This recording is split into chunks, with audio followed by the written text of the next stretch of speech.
বন্ধুরা, welcome back to the channel. আমি চন্দ্রিমা চলে এসেছি আপনাদের কাছে একটা নতুন আমের ডেজার্টের রেসিপি নিয়ে। এখন তো আম বাজারে খুব উঠেছে, আপনারা একবার এই আমের রেসিপিটা বানাতে পারেন। আমি আজকে বানাচ্ছি ম্যাঙ্গো মুস, তবে আমি এখানে কিন্তু কোনো ক্রিম ইউজ করব না। এটা একটা হাই প্রোটিন ডিশ হবে। আমি যেভাবে বানাচ্ছি দেখে নিন। এখানে দেখুন আমি দুটো হিমসাগর আম নিয়েছি। আমটা মিষ্টি কিনা আগে কিন্তু দেখে নেবেন। আমার আম কিন্তু ভালোই মিষ্টি ছিল। দুটো আম ছোট ছোট করে কেটে নিয়ে মিক্সচারের জারে নিয়েছি। তার সাথে দিলাম কি বলুন তো, 150 গ্রাম ছানা। আপনারা চাইলে ছানার বদলে এখানে আপনারা পনির ইউজ করতে পারেন। তার সাথে দিলাম ছোট এলাচের দানা একটু গুঁড়ো করে নিয়েছি। এবার এখানে দেব 1 চামচ টক দই। আর মিষ্টির জন্য আমি এখানে হানি ইউজ করেছি। আপনারা যে কোনো সুইটনার ইউজ করতে পারেন, চিনি গুঁড়োও ইউজ করতে পারেন, কনডেন্স মিল্কও ইউজ করতে পারেন।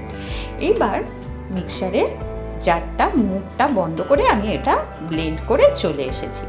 দেখুন এটা কিন্তু হয়ে গেছে ম্যাঙ্গো মুস। এটাকে আমি এবার বাটিতে সার্ভ করব।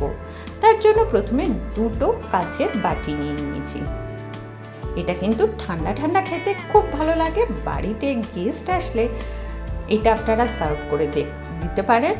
আর এটা বানানো খুবই সোজা, যে কেউ এটা বানাতে পারবে। আর এটা খেলে আপনারা কেউ বুঝবেনও না যে এটা ক্রিম ছাড়া বানানো হয়েছে, এতটাই এটা খেতে ভালো হয়। দুটো বাটিতে সমপরিমাণে সাজিয়ে নিয়েছি। আর সাইড দিয়ে একটু আমের টুকরো দিয়ে গার্নিশ করে দিচ্ছি। আরেকটু হেলদি বানানোর জন্য আমি উপর থেকে আরেকটা জিনিস ছড়াবো। দেখুন আমের সিজনে আমরা আমের কিন্তু বিভিন্ন ধরনের রেসিপি খেয়ে থাকি। আমার চ্যানেলে কিন্তু আমের অনেক রকম রেসিপি আছে, আপনারা ভিজিট করতে পারেন। উপর থেকে একটু চিয়া সিডস দিয়ে দিচ্ছি, তাহলে কিন্তু এটা আরও হেলদি হয়ে যাবে। এবার এটাকে আমি ফ্রিজে 1 ঘন্টা রেখে দেবো, তারপর সার্ভ করব। দেখুন সার্ভ করে দিয়েছি, এটা জমে গেছে। আর এটা খেতে কিন্তু অসাধারণ হয়েছিল। কেউ বলবে না এটাতে কোনো ক্রিম নেই, একেবারে দেখুন আইসক্রিমের মতন খেতে হয়েছিল।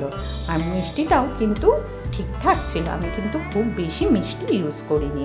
কেমন লাগলো আমার এই রেসিপিটা? ভালো লাগলে অবশ্যই জানাবেন। একটা লাইক শেয়ার কমেন্ট করতে ভুলবেন না। আর পাশে থাকা বেল অল নোটিফিকেশানটা আছে, অবশ্যই প্রেস করে দেবেন। তাহলে আজকে আসি, চলে আসবো নতুন দিনে একটা অন্য রেসিপি নিয়ে। বাই।